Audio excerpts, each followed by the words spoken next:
Hi friends, welcome to my channel. Barış Baktaş has a surprise explanation that leaves the fans silent. The popular player made a sincere confession, saying he was ready to start again. So what does this mean? Who is he talking about? Let's move on to the details. Barış gave an interview that attracted everyone's attention recently. During the speech, he talked about his hostility from the past and his hopes for the future.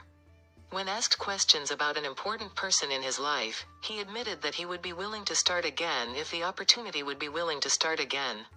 Did he talk about an ex-friend or a former colleague and even one of his personal life? Fans quickly reacted the news and filled the social media with theories. Some think that he talks about a close friend in which peace is broken, while others think that this may be due to a past relationship. Many people stated that the end of the sound was emotional, which has shown that this person still has a special place in his heart. Interestingly, some fans have even tied a project that has passed his words.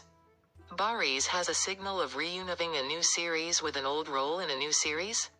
We will transfer detailed information on the subject and continue to watch our channel. Goodbye.